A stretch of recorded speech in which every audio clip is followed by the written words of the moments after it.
अस्सलाम वालेकुम dear viewers. I hope इंशाल्लाह आप सब खैर आफियत से होंगे। स्ट्रेटेजिक प्लानिंग सीरीज की एपिसोड 2 में आप सबको मोस्ट वेलकम। और आज की इस वीडियो में हम मेनली फोकस करेंगे स्वॉट एनालिसिस को। और स्वॉट एनालिसिस क्या होती है, इससे पहले मैं आपको एक फ्लो चार्ट जो मैंने यहाँ पर बनाया है उसको आपको समझाना चाहता हूँ। और इसमें मैं आपको बताऊंगा कि स्वॉट एनालिसिस का रोल किधर है, सक्सेस में स्वॉट एनालिसिस का क्या रोल है। तो आइए जानते हैं। ये जो आप फ्लो चार्ट देख रहे हैं, ये सक्सेस का फ्लो चार्ट है। ये आपको दिखाती है कि आपको स्टार्ट से लेके एंड तक, यानी बिगिनिंग से लेके डेस्टिनी तक, अपनी कामयाबी तक जो सफर है वो क्या है और कैसे तय करना है। ये फ्लो चार्ट आपको ये बता दिया। अब ये मैं आपको पहले समझाऊंगा, उसके बाद आपको बताऊंगा कि यहाँ पर स्वॉट एनालिसिस कहां पर यूज होती है, स्वॉट एनालिसिस का रोल इस पूरे रोड मैप में कहां पर है। देखें, सबसे पहले आपने एक काम शुरू कर दिया, ठीक है ना। वैसे ये दोनों हैं सेम, इन दोनों का मतलब सेम ही है, लेकिन मैंने फ्लो चार्ट के अंदाज में इसे बनाया है, इसलिए मैं स्टार्ट और एंड को लिख रहा हूं। क्योंकि फ्लो चार्ट स्टार्ट और एंड फ्लो चार्ट में होते हैं, तो इसलिए मैंने स्टार्ट एंड एंड भी उसमें मेंशन कर लिया। असल में हमारा जो फ्लो चार्ट है वो यहां से शुरू होता है, ठीक है ना। गोल्स है। देखो, गोल मैंने आपको बताया था गोल क्या होता है, काफी बार बता चुका हूं। गोल प्लस एम्बिशन भी बता चुका हूं। एम्बिशन क्या होता है, गोल क्या होता है। गोल छोटे छोटे हो सकते हैं, लेकिन एम्बिशन सबसे बड़ा होता है। वो गोल, वो सबसे बड़ा एम्बिशन, वो सबसे बड़ा गोल होता है जिसके लिए आप पैदा हुए हैं, जिसके लिए आप बने, जिसमें आप अपनी पूरी लाइफ इन्वेस्ट करने वाले हैं। तो this is called ambition and goal. उनके उनमें छोटे छोटे जो आप अपनी स्ट्रेटेजी बनाएंगे उस एम्बिशन को हासिल करने के लिए, उसको अचीव करने के लिए, उनमें जो छोटे छोटे एक्शन प्लान्स होते हैं उनको असल में गोल्स कहते हैं। अब गोल क्या है, गोल इज व्हाट, मैंने आपको बताया था, what to do and why, हमें क्या करना है और क्यों। जैसे मैंने अपनी पहले स्ट्रेटेजिक प्लानिंग की जो पहली इंट्रोडक्टरी वीडियो थी, जिसमें मैंने आपको स्ट्रेटेजिक प्लानिंग बताई थी कि क्या होता है, प्लानिंग वर्सेस स्ट्रेटेजिक प्लानिंग का जो डिफरेंस आपको बताया था। तो उसमें मैंने कहा था, एक आर्टिफिशियल इंटेलिजेंस की मिसाल दी थी मैंने आपको कि देखिए, एक बंदा है जो कह रहा है कि यार मुझे ना एआई सीखनी है, ठीक है ना। अब एआई उसने तय तो कर लिया कि मुझे एआई सीखनी है, लेकिन क्यों सीखनी है वो भी उसने बताया, अपना गोल डिफाइन किया। क्यों सीखनी है, इसलिए सीखनी है भाई कि मुझे, कि उसे एआई में कुछ बड़ा रेवोल्यूशनरी काम करना है जो पूरी दुनिया की आर्टिफिशियल इंटेलिजेंस को हिला के रख दे, जो एक न्यू एडिशन, जो एक न्यू इन्वेंशन कर ले एआई इंडस्ट्री में। तो वो मिसाल आप ले सकते हैं गोल डेफिनेशन की, क्या करना है और क्यों करना है, ये आपका गोल में हो जाता है। जब आप गोल बना लेते हैं, जब आप ये डिफाइन कर लेते हैं, आप ये तय कर लेते हैं कि आपको क्या करना है और क्यों करना है, इसके बाद आपका सेकेंड स्टेप जो आता है वो है स्ट्रैटेजी। स्ट्रैटेजी मतलब हाउ टू डू, ठीक है ना। इस स्टेप में आप तय करते हैं कि भाई जो मुझे करना है वो कैसे करना है, किन मराहल को तय करके करना है, क्या क्या करना है। So that is what how to do, यानी स्ट्रैटेजी। अब स्ट्रैटेजी क्या होती है, स्ट्रैटेजी वो पूरा एक एक्शन प्लान होता है जिसमें आप अपने छोटे छोटे गोल्स, अपने उस बड़े गोल को छोटे छोटे गोल्स में डिवाइड कर देते हैं। यानी अपने उस बड़े गोल को अचीव करने के लिए फर्स्ट स्टेप पे आपने ये करना है, सेकंड पे ये करना है, थर्ड पे ये करना है, फोर्थ पे ये करना है, एक्सेट्रा एक्सेट्रा। फॉर एग्जांपल, मैंने आपको अभी आर्टिफिशियल इंटेलिजेंस की मिसाल दी कि अगर आपको आर्टिफिशियल इंटेलिजेंस सीखनी है और आपको इंडस्ट्री में कुछ नया करना है, कुछ धमाकेदार करना है, तो असल में तो आपको आर्टिफिशियल इंटेलिजेंस सीखनी है ना। अब उसके लिए आप एक्शन प्लान कैसे बनाएंगे। देखो, आर्टिफिशियल इंटेलिजेंस में बहुत चीज आती है, पाइथन प्रोग्रामिंग आती है, कंप्यूटर विजन आता है, रोबोटिक्स समटाइम्स कुछ ना कुछ आता है अगर आप रोबोटिक्स में इंटरेस्टेड है। इसके अलावा मॉडल ट्रेनिंग आता है, इसके अलावा मशीन लर्निंग आता है, डीप लर्निंग आता है, एक्सेट्रा एक्सेट्रा। अब आप ये पूरी लिस्ट तैयार कर देते हैं, ये आपके हो गए छोटे छोटे गोल। अब आप इसमें तय कर देते हैं कि भाई पहले मुझे पाइथन प्रोग्रामिंग सीखनी है, फिर मुझे मशीन लर्निंग सीखनी है, फिर मुझे मॉडल ट्रेनिंग सीखनी है, फिर मुझे जो है डीप लर्निंग सीखनी है, एक्सेट्रा एक्सेट्रा। आप एक पूरी लिस्ट बना लेते हैं, पहले आपको क्या करना है, बाद में क्या करना है, बाद में क्या करना है, थर्ड फोर्थ फिफ्थ स्टेप पे आपने क्या करना है। So this is what strategy, ये होती है स्ट्रैटेजी। अब इसके बाद आता है टाइम मैनेजमेंट। आपने तय तो कर दिया कि ठीक है भाई, मुझे क्या क्या करना है, क्या करना है वो तो आपका गोल में हो गया, कैसे करना है वो आपका स्ट्रैटेजी में हो गया। अब कितने वक्त में करना है और किस वक्त तक करना है, ये आपका होगा थर्ड स्टेप में टाइम मैनेजमेंट में, इस पूरी यूनिवर्स में, इस पूरी कायनात में जितना कुछ भी है, इंसान है, परिंदे हैं, नॉन लिविंग थिंग्स है, लिविंग थिंग्स है, जितनी भी चीजें, मैं सिर्फ दुनिया की बात नहीं कर रहा, पूरी कायनात की बात कर रहा हूँ, पूरी यूनिवर्स की। इसमें जितना सब कुछ भी है ना, ये एक धागे से जुड़े हैं। हम सब एक दूसरे से एक धागे से जुड़े हैं, और उस धागे का नाम वक्त है। That thread is called time. So time वो चीज है जो हम चाहकर भी नहीं रोक सकते। Time is continuously flowing. So जो भी हम काम करते हैं वो वक्त लेता है। अब अगर आप कहें कि भाई मुझे करते चले जाना है, करते चले जाना है, करते चले जाना है, फिर तो आप सारी जिंदगी सिर्फ सीखते ही रह जाएंगे। फिर तो आप सारी जिंदगी सिर्फ अपने जो आपने गोल्स बनाए छोटे छोटे, आपने स्ट्रेटजी बनाई, उनको ही फॉलो करेंगे। डेस्टिनेशन आपको कब तक मिलेगी? तो इसके लिए जरूरी होता है कि आप एक स्पेसिफिक टाइम रखते हैं, टारगेट रखते हैं कि मुझे इस वक्त तक ये काम करना है। टाइम मैनेजमेंट, जो आपने स्ट्रेटजी बनाई, जो आपने छोटे छोटे अपने गोल्स डिफाइन किए, उनके लिए एक स्पेसिफिक टाइम रखना। फॉर एग्जांपल पाइथन प्रोग्रामिंग आपने इतने टाइम में सीखनी है, मशीन लर्निंग आपने इतने टाइम में सीखनी है, कंप्यूटर विजन आपने इतना टाइम में सीखनी है, एक्सेट्रा एक्सेट्रा। मतलब आप हर एक चीज के लिए, हर एक चीज की, हर एक स्लॉट के लिए, हर एक्शन के लिए, हर गोल के लिए आप एक टाइम स्पेसिफाई करते हैं। अब इसका फायदा क्या हुआ? इसका फायदा ये हुआ कि आप कंफ्यूज नहीं होंगे, आप अपने प्रोग्रेस को ट्रैक कर सकेंगे। आपको पता चलेगा कि आप कितना प्रोग्रेस में है, आपको पता चलेगा कि आप कहां पर लेजी हो रहे हैं, आपको पता चलेगा कि आप में क्या वीकनेस है, कहां पर वीकनेस है, कहां पर आप स्टक हैं, और कहां पर आप प्रोग्रेस कर रहे हैं। आया प्रोग्रेस कर भी रहे हैं कि नहीं, ये आपको इंशाल्लाह पता चलेगा टाइम मैनेजमेंट में, अगर आप टाइम मैनेजमेंट करेंगे। और टाइम मैनेजमेंट का सबसे बड़ा फायदा, वो आपको डिसिप्लिन रखती है, वो आपको कंसिस्टेंट रखती है। आप खुद ही सोचें, आपके दिन में हजारों काम होते हैं, दिन में आपके बहुत सारे काम होते हैं, या आप सोचते हैं कि यार मैं कल को, फॉर एग्जाम्पल आज आप सोचते हैं कि यार कल को मैं ये काम भी करूंगी, ये काम भी, ओ यार ये काम भी, ये काम भी, ये काम भी, ये काम भी है, लेकिन यार आपको प्रॉपर टाइम ही नहीं मिलता। आप कंफ्यूज हो जाते हैं, यार मैं कैसे करूंगा। चलो एक बंदा होता है, वो बहुत तगड़ा होता है, ज्यादा से ज्यादा वो टू डू लिस्ट बना लेता है। लेकिन टू डू लिस्ट में तो आप सिर्फ ये तय करते हैं ना कि मुझे क्या क्या करना है, उन्हें कैसे करना है, कितने टाइम में करना है, कब करना है, ये तो आपने डिफाइन ही नहीं किया।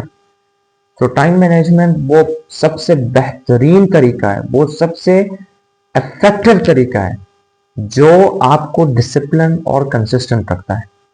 ये याद रखें। आप जब भी परेशान होते हैं ना कि इतने सारे काम है, यार ये कैसे करूंगा, वो कब करूंगा, तो भाई बैठ जाए आराम से, एक पेज और पेन लें, अपने पूरे कामों को लिखें, और जो जो जरूरी है उनको सबसे पहले रखें, उनके लिए एक टाइम मैनेज करें कि भाई ये काम जो है मैं इस टाइम में करूंगा, ये काम इस टाइम में करूंगा, ये टाइम इस टाइम में करूंगा।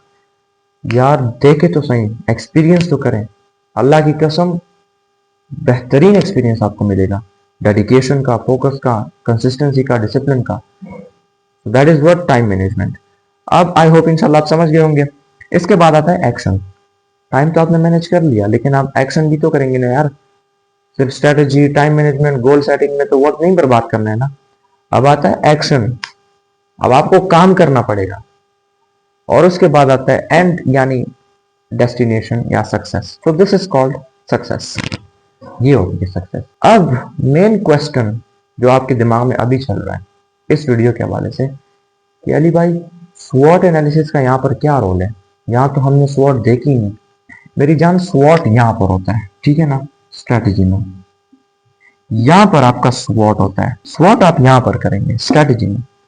जब आप स्ट्रेटेजी बनाते हैं कि आपको कैसे करना है, तो उसमें आपका स्वॉट यूज होता है। तो नाउ लेट्स जंप इनटू स्वॉट एनालिसिस। मैं आपको बताता हूँ स्वॉट एनालिसिस क्या होती है। अच्छा जी, अब देखें स्वॉट क्या होता है। स्वॉट is a combination of 4 words, SWOT। S means strengths, आपकी ताकतें, आपकी खूबियां, ओके, आपकी कैपेबिलिटीज, आपकी एनर्जीज। वीकनेसेस, आपकी कमजोरियां। अपॉर्चुनिटीज, वो मौके जो आपके गोल में आप फेस करने वाले हैं, ठीक है ना, जो वो मौके, वो चांसेस जो आपके सामने हैं, जो आपके गोल में आपके सामने। इसके बाद थ्रेट्स, वो खतरात, वो खदशात जो आपके गोल में आपको फेस करने होंगे। दैट इज व्हाट स्वॉट, इसको स्वॉट कहते हैं। अब इस वीडियो में इंशाल्लाह मैं आज आपको हैंड्स ऑन एक्सपीरियंस दूंगा, प्रैक्टिकली बता के दूंगा। एक स्पेसिफिक गोल हम बनाएंगे और उस पर हम प्रैक्टिकली स्वॉट को अप्लाई करेंगे। यहाँ पे सिर्फ इंशाल्लाह बातें नहीं होंगी, यहाँ पर मैं आपको प्रैक्टिकली इंप्लीमेंट करके दिखाऊंगा स्वॉट कैसे इंप्लीमेंट करते हैं। सिर्फ बातें नहीं होंगी, इंशाल्लाह आप भी सीखेंगे कि स्वॉट आपको कैसे इंप्लीमेंट करनी है प्रैक्टिकली। अच्छा, कभी आपने सोचा स्वॉट का मतलब अहमियत क्या है, ये क्यों जरूरी होती है?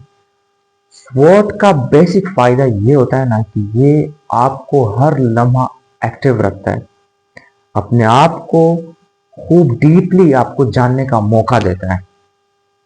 जब आप अपने आप को जान जाते हैं ना कि आप में क्या खूबियां हैं, क्या चंक्स हैं, क्या कमजोरियां हैं, या वो चांसेस है जो आप ग्रैब करके अपनी डेस्टिनेशन को या अपनी कामयाबी को और जल्दी अचीव कर सकते हैं या और मजबूत तरीके से अचीव कर सकते हैं, और वो कौन से थ्रेट्स हैं जिनसे आप होशियार रहकर उनको अवॉइड कर सकते हैं या उनको कम कर सकते हैं या उनसे बच सकते हैं। दैट इज व्हाट स्वॉट, यही तो है स्वॉट। अच्छा, बात करते हैं अब स्वॉट एनालिसिस कहां से शुरू हुई थी, इसको किसने इंट्रोड्यूस करवाया है, ये भी तो जरूरी है। थोड़ा इसका हिस्टोरिक फीडबैक देख लेते हैं। इन द बिगिनिंग ऑफ 1960 जो कि मेरे ख्याल में इंडस्ट्रियल रेवोल्यूशन का सबसे फ्रेश दौर था, वहां पर बिजनेसेस ने सोचा कि यार एक लॉन्ग टर्म स्ट्रेटेजी, एक लॉन्ग टर्म प्लानिंग अपने बिजनेस को सक्सेसफुल बनाने के लिए करते हैं।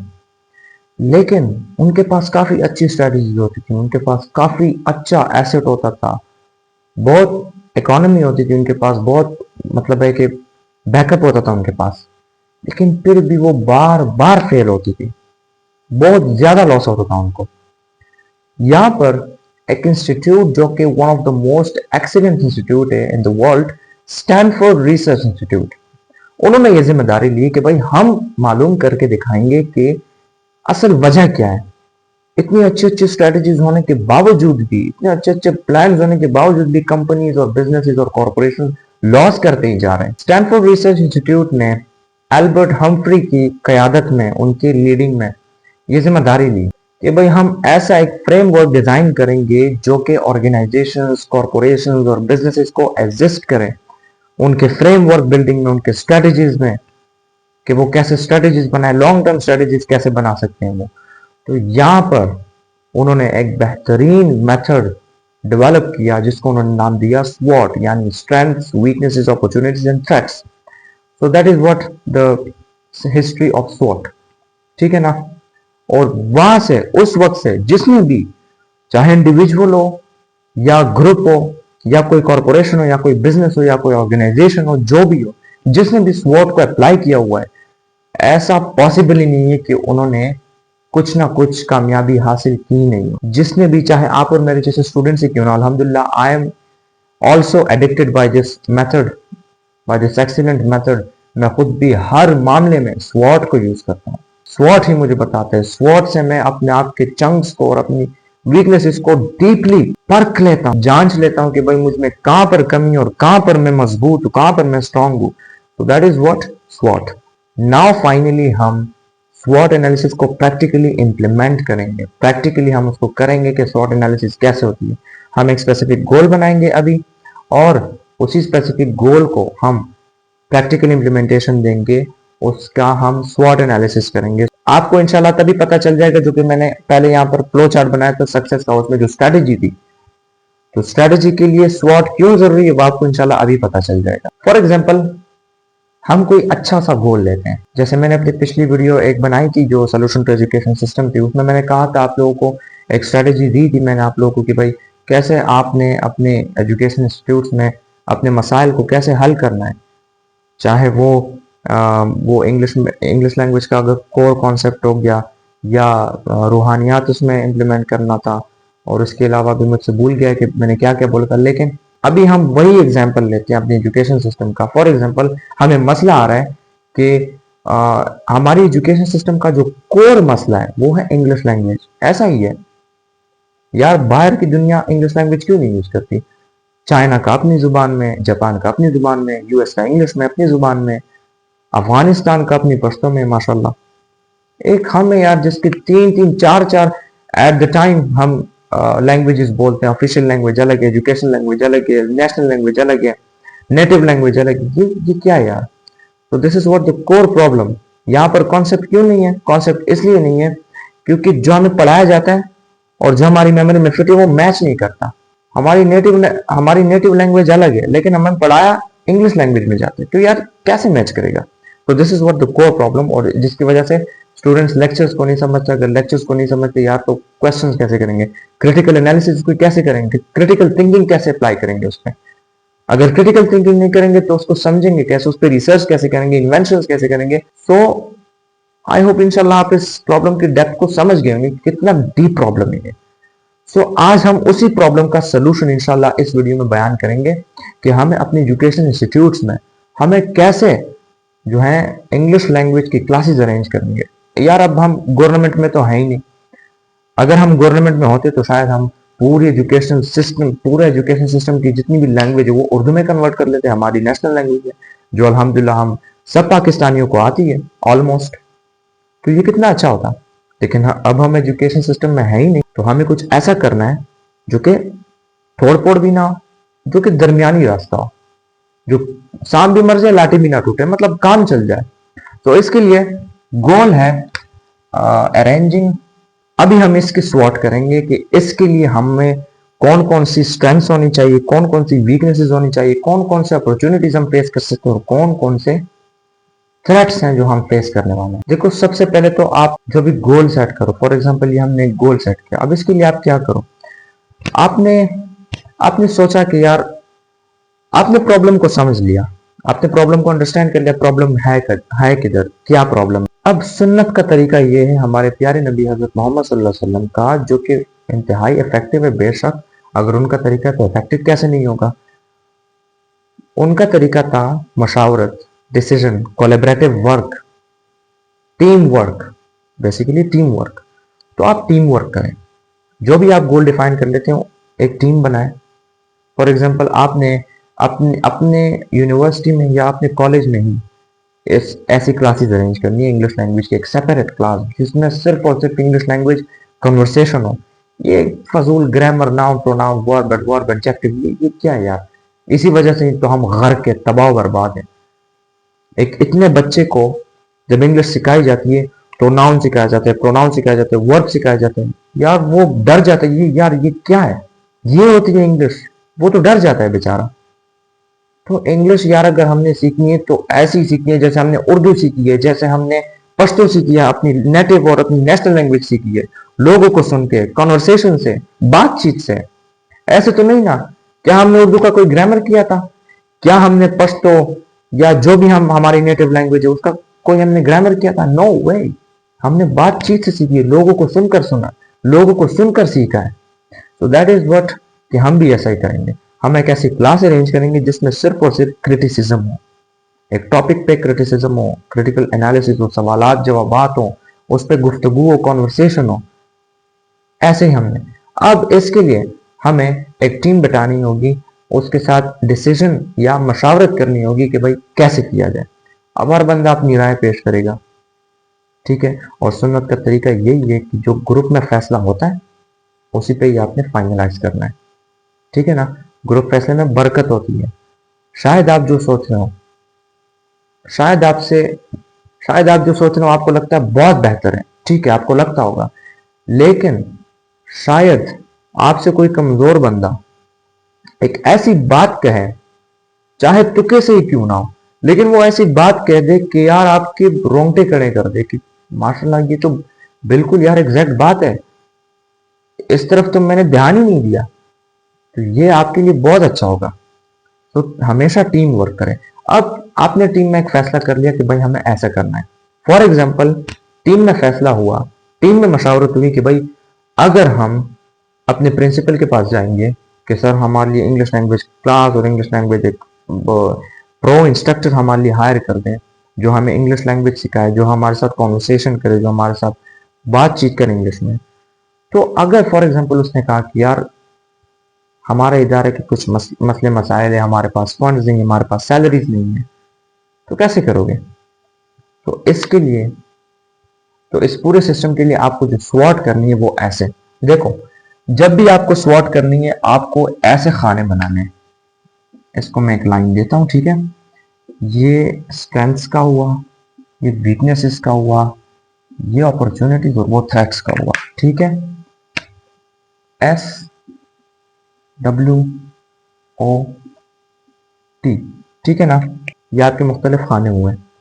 अब इसमें, इस स्पेसिफिक गोल में, arranging English language class in institution में आपकी स्ट्रेंथ्स क्या क्या होनी चाहिए?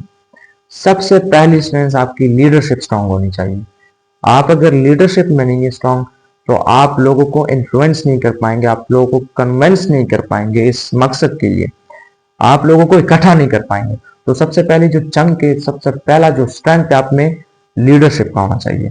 तो इस स्पेसिफिक गोल के लिए आपकी जो स्वॉट होगी वो कुछ इस तरह होगी। देखो आपको स्ट्रेंथ्स कौन कौन सी चाहिए। आप में लीडरशिप होनी चाहिए। लीडरशिप क्यों?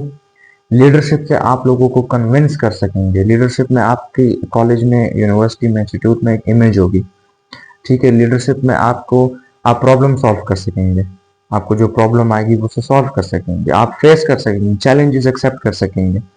इसके अलावा आप में टीम कोलेबोरेशन होनी चाहिए। टीम के साथ वर्क कैसे करना है, ये स्किल आप में होना चाहिए, तभी आप इंशाल्लाह इस गोल को अचीव कर सकते हैं, ठीक है? इसके अलावा कम्युनिकेशन स्किल्स आपकी स्ट्रांग होनी चाहिए। भाई लोगों को कन्विंस करना है, एडमिनिस्ट्रेशन को कन्विंस करना है, टीचर्स को कन्विंस करना है, ठीक है ना? जो आपने स्ट्रेटेजी बनाई है, अब उनके पास अगर सैलरीज ना हो तो आप स्टूडेंट को कन्विंस करेंगे। तो स्टूडेंट को कन्विंस करने के लिए आपके पास अच्छी खासी कम्युनिकेशन स्किल्स होनी चाहिए।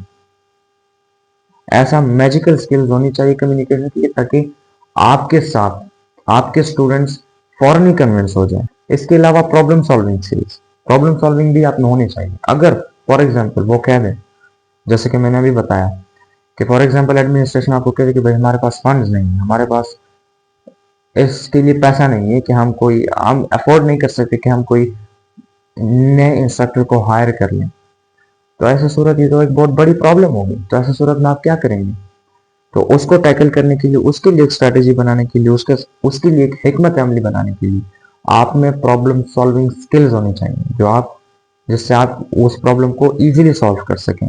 पॉजिटिव रेपुटेशन इन इंस्टीट्यूशन, आपकी अपने इंस्टीट्यूट में, अपने इदारे में पॉजिटिव रेपुटेशन होनी चाहिए। अगर आपका इमेज खराब है, आपकी इदारे में आपका इमेज खराब है, तो भाई आप पे लोग कैसे ट्रस्ट करेंगे? आप ट्रस्ट करने के काबिल होंगे तभी आप लोगों को कन्विंस करेंगे, इस जो आपने स्ट्रेटेजी बनाया उस पर अमल कर सकेंगे, उसको आगे लेकर जा सकेंगे, क्योंकि लोगों को आप पे अंधा ब्लाइंड ट्रस्ट होगा। लेकिन अगर आपकी रेपुटेशन खराब है, रेपुटेशन अच्छी नहीं है, तो लोग भी आपसे जान छुड़ाएंगे, लोग आप पे ट्रस्ट नहीं करेंगे, लोग कहेंगे यार ये मजाक कर रहा है, ये ऐसे ही बोल रहा है, बस बातों का खिलाड़ी है। सो ये स्ट्रेंथ आप में होनी चाहिए। वीकनेसेस कौन कौन सी हो सकती है इसमें? देखो, इसमें जो सबसे पहली वीकनेस है, limited financial resources. Limited financial resources मतलब स्टार्ट में एक इंग्लिश लैंग्वेज इंस्ट्रक्टर को हायर करने के लिए इंस्टीट्यूट के पास या आपके पास, सबसे पहले तो हमारा टारगेट इंस्टीट्यूट है। इंस्टीट्यूट को ही हमने कन्विंस करना है कि भाई आप हमारे लिए एक इंस्ट्रक्टर हायर करें और उनको आप अपनी जेब से अदा करें, पे करें। तो आपकी वीकनेस ये है, हो सकती है फॉर एग्जांपल कुछ इंस्टीट्यूट्स आपके साथ मान जाएंगे, आपकी एडमिनिस्ट्रेशन आपके साथ मान जाएगी कि भाई ये तो बहुत अच्छी बात है, आप इतना पॉजिटिव स्टेप ले रहे हैं, इसके बारे में तो हमने सोचा भी नहीं। लेकिन कहीं पर ये प्रॉब्लम होती है, वीकनेस होती है, तो ये आपकी वीकनेस हो गई। इसके बाद टाइम कंस्ट्रेंट्स, आपके पास बीइंग एज अ लीडर और आपके कैबिनेट के पास और आपके स्टूडेंट्स के पास, इसके अलावा इसके साथ साथ और भी बहुत सारा काम है। इस इस स्पेसिफिक गोल को अचीव करने के लिए, इंग्लिश लैंग्वेज इंस्ट्रक्टर को हायर करने के लिए और इंग्लिश लैंग्वेज क्लासेस अरेंज करने के लिए एक वक्त मांगता है, ये एक डेडिकेशन और एक कंसिस्टेंसी मांगती है। तो इसके लिए आपके पास भी, आपके स्टूडेंट के साथ भी, आपके कैबिनेट के साथ भी वर्क बहुत ज्यादा है, उनका वर्कलोड ऑलरेडी बहुत ज्यादा है, आपने एक और भी उस पर डाला, अपने आप पे भी उन पे भी। तो ये एक वीकनेस है, आपके पास टाइम की बहुत कमी है। एडमिनिस्ट्रेशन अप्रूवल, एडमिनिस्ट्रेशन का अप्रूवल भी तो चाहिए। फॉर एग्जाम्पल, एडमिनिस्ट्रेशन का अप्रूवल क्यों चाहिए? वो इसलिए चाहिए कि फॉर एग्जाम्पल स्टूडेंट्स को आपने कन्विंस कर लिया कि भाई, उन्होंने आपके साथ मान लिया कि भाई हम अपनी जेब से इंस्ट्रक्टर को पे करेंगे, लेकिन अब स्टूडेंट्स आ नहीं रहे क्लास में, गिने चुने बंदे आ रहे हैं। आपका गोल हमेशा ये होना चाहिए, आपकी डेस्टिनी, आपकी मंजिल ये होनी चाहिए कि भाई एक भी स्टूडेंट इस क्लास को मिस ना करें। तभी उनमें, क्योंकि भाई पढ़ाई में तो किसी का मन नहीं लगता ना, पढ़ाई में तो किसी का भी वो शौक से नहीं करता पढ़ाई। कुछ बच्चे होते हैं जो शौक से करते हैं, लेकिन मोस्टली मेजोरिटी बच्चे ऐसे होते हैं जो इमेच्योर होते हैं और वो शौक से पढ़ाई नहीं करते। तो उन्हें आपने ही लाना होगा, उनका शौक आपने ही पैदा करना होगा। और शौक से क्यों नहीं करते? शौक से इसलिए नहीं करते कि कोई लेक्चर्स को समझते नहीं है। और क्यों नहीं समझते? क्योंकि ये इंग्लिश लैंग्वेज का जो बम है ये हम पे फोड़ा गया है और इसको हम समझते नहीं है, इंटरेस्ट ही नहीं लेते फिर। और जब इंटरेस्ट नहीं लेते तो हम डिफरेंट डिफरेंट इनमें एक्सप्लोरेशन नहीं कर पाते हैं, इनमें इनको रियल वर्ल्ड में एक्सपीरियंस नहीं कर पाते। तो इसलिए ये सारा मामला इसी वजह से पैदा हो चुका है। तो इसको टैकल करने के लिए अब तो आपको कोशिश करनी है ना कि आप कुछ ऐसा सोचें कि हर बंदा मजबूर हो जाए, हर बंदा इस बात का पाबंद हो कि वो ये क्लास लाजमी ले। लेकिन वो ताकत आपकी एडमिनिस्ट्रेशन के पास है, आपके पास नहीं है। तो एडमिनिस्ट्रेशन अप्रूवल भी जरूरी है, जो कि आपकी वीकनेस है और आपको इस वीकनेस को टैकल करना है, इस वीकनेस को वीकनेस नहीं रहने देना। ठीक है। Dependence on student, dependence on student भी हो सकता है। अगर आपको इंस्टीट्यूट ने कहा कि भाई हमारे पास सैलरीज नहीं, हमारे पास फंड नहीं, वी कांट अफोर्ड इट, तो आप क्या करेंगे? जाहिर सी बात है कि आप स्टूडेंट पे ही डिपेंडेंट होंगे। इसके अलावा मैनेजमेंट एक्सपीरियंस, आपके पास मैनेजमेंट एक्सपीरियंस होना चाहिए। चीज़ों को कैसे मैनेज करते हैं, हर चीज़ को कैसे मैनेज करते हैं। एक लीडर एक बेस्ट मैनेजर भी होता है। और अगर मैं ऐसे कहूं कि एक मैनेजर एक लीडर होता है तो मैं गलत नहीं हूं। जिसको मैनेजमेंट सही आती हो उसके लीडरशिप स्किल्स बहुत स्ट्रांग होते हैं। और असल में लीडर और मैनेजर में कोई फर्क नहीं होता, बस 19-20 का फर्क होता है। एक मैनेजर जो होता है, a manager is a good leader, ठीक है ना, because he know how to manage. और लीडर का असल में काम ही नहीं होता है। लीडर का असल काम होता है चीजों को मैनेज करना इन एन एप्रोप्रिएट वे। तो इसके बाद आते हैं अपॉर्चुनिटीज की तरफ। आपकी इस सफर में कौन कौन सा अपॉर्चुनिटीज आप फेस कर सकते हैं? First of all, need of English communication. अब आप इस अपॉर्चुनिटी को ग्रैब करके आप अपना ये गोल और ज्यादा स्ट्रांगली अचीव कर सकते हैं और ज्यादा जल्दी अचीव कर सकते हैं। कैसे? देखो, नीड ऑफ इंग्लिश कम्युनिकेशन, आप जब अवेयरनेस करेंगे अपने इंस्टीट्यूट में कि भाई जैसे मैंने आपको समझाया कि इंग्लिश लैंग्वेज क्यों जरूरी है, वैसे ही अगर आप अपने इंस्टीट्यूट में अवेयर करेंगे लोगों को, स्टूडेंट्स को, कि इंग्लिश लैंग्वेज क्यों जरूरी है और कितनी जरूरी है, तो बिलीव मी, ये एक नीड तो अभी भी है, लेकिन उनको समझ आ जाएगा कि वाकई ये नीड है। नीड तो अभी भी है, हमारी English language is a need. क्योंकि इसके बगैर हमें हमारे लेक्चर्स, हमारे टॉपिक्स, हमारे एजुकेशन बहुत ही खसारे में है, वो हमें समझ नहीं आने वाला। तो नीड तो है ऑलरेडी, लेकिन जब आप कन्विंस करेंगे और लोगों के दिलों में ये बात बैठ जाए कि भाई वाकई नीड है, ये आपके लिए बेस्ट मौका हो सकता है। इसके अलावा सपोर्ट फ्रॉम टीचर्स, अपने टीचर्स को कन्विंस करें, अपने टीचर्स को अवेयर करें इस मसले का, अपने टीचर्स को बताएं, वो आपको शाबाश देंगे कि शाबाश बेटा बहुत अच्छे हैं। तो टीचर्स का सपोर्ट ये आपके लिए एक बेस्ट अपॉर्चुनिटी, आप इसको भी यूज कर सकते हैं, ठीक है ना। इसके अलावा नेटवर्किंग विद प्रोफेशनल्स, प्रोफेशनल्स बंदों के साथ अपनी नेटवर्किंग बिल्ड करें। फॉर एग्जांपल, मैं इंस्ट्रक्टर्स की बात कर रहा हूँ जो आपके डिस्ट्रिक्ट में इंग्लिश लैंग्वेज इंस्टीट्यूट्स हैं, उनके पास जाएं, उनके जो इंग्लिश लैंग्वेज इंस्ट्रक्टर्स हैं उनमें, उनके साथ कोलैबोरेशन करें, उनके साथ नेटवर्किंग करें, उन्हें बताएं कि भाई हम अपने इंस्टीट्यूट में ये मसला सॉल्व करने वाले हैं और इंशाल्लाह आप ही को हम हायर करेंगे। तो आपको भी चाहिए कि आप भी हमारे लिए आवाज बढ़ाएं, आप भी हमारे लिए आवाज उठाएं। तो एक नेटवर्किंग करें, एक बॉन्ड बनाएं उनके साथ। इसके अलावा पब्लिक इमेज बिल्डिंग, आपकी अगर पब्लिक में इमेज सही होगी, अगर आप लीडरशिप में सही होंगे, पब्लिक इमेज बिल्डिंग कैसे है, आप एक लीडर हैं, आप एक मैनेजर हैं, आप मैनेजमेंट कर रहे हैं, आप इस स्ट्रेटेजी को प्रैक्टिकली अप्लाई करने वाले हैं। सो इसके लिए जरूरी है कि ये आपके पास एक बहुत अच्छी अपॉर्चुनिटी है, क्योंकि आप एक लीडर हैं, आपके इंस्टीट्यूट में अच्छी इमेज बनी हुई है और उसी इमेज को इस्तेमाल करके आप ये स्ट्रेटेजी, ये गोल स्ट्रांगली और जल्दी अचीव कर सकते हैं। इसके अलावा चलो चलते हैं थ्रेट्स को देखते हैं कि आपकी इस जदोजहद में, आपकी इस राह में कौन सा थ्रेट, कौन से खदशात आप फेस करने वाले हैं। तो उसमें सबसे पहला है लैक ऑफ स्टूडेंट्स पार्टिसिपेशन।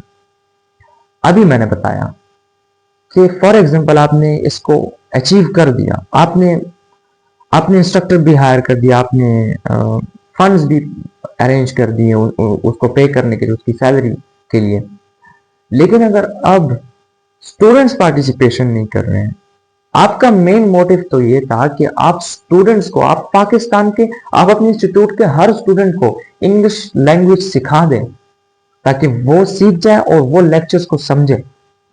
लेकिन अगर आप स्टूडेंट्स पार्टिसिपेट नहीं कर रहे हैं तो भाई आपका ये एम्बिशन जो था, ये गोल जो था, ये तो बर्बाद हो गया। तो ये थ्रेट आप फेस कर सकते हैं और इसके लिए आपको हिकमत अमली करनी है, स्ट्रेटजी बनानी कि इसको फिर कैसे वो करें। और उसके लिए मैं ऑलरेडी बता चुका हूं अपने, ये देखो, ये यहाँ पर एडमिनिस्ट्रेशन अप्रूवल जो वीकनेस में थी, एडमिनिस्ट्रेशन से अप्रूव करें कि सर हर बंदे, कि सर ये क्लास, कि सर इस इंग्लिश लैंग्वेज का भी अलग सा पेपर होना चाहिए। इंग्लिश लैंग्वेज की CGPA जो हो, इंग्लिश लैंग्वेज की GPA जो होगी वो सारे सब्जेक्ट्स पे अफेक्टेड होगी और इस क्लास में जिसकी भी परसेंटेज 75 to 80% से कम होगी, he will not be allowed to sit in the examination hall। वो उसे एग्जाम हॉल में अलाउड न किया जाए। सिंपल सी बात, हर कोई भागे दौड़ा आएगा। इसके अलावा चलो अब भाग गया, दौड़ता हुआ आ गया, अब दौड़ता हुआ आ तो गया, बैठ गया क्लास में, लेकिन अगर क्लास में वो मेंटली प्रिपेयर नहीं है, वो मेंटली क्लास को सुन नहीं रहा, क्लास में मिसबिहेव कर रहा है, तो उसके लिए क्या स्ट्रेटजी है? उसके लिए बेहतरीन सोल्यूशन ये है कि आप अपने इंग्लिश लैंग्वेज इंस्ट्रक्टर को कहें कि सर हर स्टूडेंट का बिहेवियर मार्किंग आप पर लाजमी है, आपको हर स्टूडेंट का बिहेवियर चेक करना है, आपको हर स्टूडेंट का प्रेजेंटेशन लेना है, आपको हर स्टूडेंट से क्विज असाइनमेंट्स लेनी है और उसी के बिना पर आपने मार्किंग करनी है और वो मार्किंग पूरे सेमेस्टर की या पूरे एग्जाम की CGPA या मार्क्स पे अफेक्टेड होनी चाहिए। सिंपल सी बात है, हर कोई आएगा भी और हर कोई इंटरेस्ट भी लेगा। कितनी अच्छी बात है, कितनी सिंपल और कितनी स्ट्रेटेजिक बात है। तो ये होती है स्ट्रेटेजिक प्लानिंग, ये होती है SWOT। अच्छा, दूसरा थ्रेट क्या है? Administration restriction. हो सकता है आप पे एडमिनिस्ट्रेशन रिस्ट्रिक्शन अप्लाई करें, कुछ सैंक्शंस आप पे लगाएं कि भाई जब तक क्योंकि कुछ एडमिनिस्ट्रेशन ऐसी होती है वो अनापरस्त होती है, वो कहती हैं, कुछ एडमिनिस्ट्रेशन कहती है कि भाई जो हम चाहेंगे वही होगा। डिक्टेटर्स होती हैं, सिंपल मिसाल डिक्टेटर्स होती हैं। तो आप ये थ्रेट भी फेस कर सकते हैं जिसको आपने टाइम पे टैकल करना है। फाइनेंशियल सस्टेनेबिलिटी, फाइनेंशियल, मैंने जैसा कहा कि आपके पास फंड्स नहीं होंगे, आप कैसे अरेंज करेंगे? तो आप अगर एडमिनिस्ट्रेशन के पास आपके इंग्लिश लैंग्वेज इंस्ट्रक्टर के लिए फंड्स नहीं है तो आप अपने आप से, स्टूडेंट से एक मुआहदा करके, एक स्टैंप पेपर पे एक कॉन्ट्रैक्ट के थ्रू आप उनसे फंड्स रिसीव कर सकते हैं और उनको एक स्ट्रेटेजिक वे में, एक अच्छी सी स्ट्रेटेजी बना के आप अपने टीचर को पे कर सकते हैं, अपने इंस्ट्रक्टर को, with the help of you yourself and the rest of students। इसके अलावा कंपटीशन और क्रिटिसिज्म, आप कंपटीशन भी फेस कर सकते हैं, क्रिटिसिज्म भी आप फेस कर सकते हैं। बहुत से लोग ऐसे होंगे कि आपके इस गोल के बारे में, आपकी इस मेहनत के बारे में बातें करेंगे, आपको क्रिटिसाइज करेंगे। For example, as we are Pakistanis, तो पाकिस्तान में जो ट्रेडिशनल माइंडसेट के लोग हैं, वो आपको ये कह सकते हैं कि भाई पाकिस्तान की नेशनल लैंग्वेज या नेटिव लैंग्वेज तो उर्दू है या पश्तो है, नेटिव लैंग्वेज तो पश्तो है या सराइकी या बलोची या सिंधी या पंजाबी, और नेशनल लैंग्वेज तो ऑफकोर्स उर्दू है। तो आपको ये भी क्रिटिसाइज कर सकते हैं कि भाई आप उर्दू को क्यों नहीं वो करते हैं। तो ऐसे बहुत सारे क्रिटिसिज्म का आप सामना करने वाले हैं, जिसको आपने बर वक्त टैकल करना है। इसके बाद आता है इंस्ट्रक्टर अनअवेलेबिलिटी। हो सकता है आप एक ऐसे डिस्ट्रिक्ट में हो, आप एक ऐसे इलाके में हो कि वहां पर इंस्ट्रक्टर अनअवेलेबल हो, वहां पर इंस्ट्रक्टर का नामो निशान ही नहीं हो। तो आप इस सूरत में क्या करेंगे, तो ये थ्रेट भी आप फेस कर सकते हैं। तो आई होप इंशाल्लाह आपको स्वॉट समझ आ गई। देखो, स्वॉट is a combination of 4 words, SWOT: S strengths, weakness, opportunities and threats.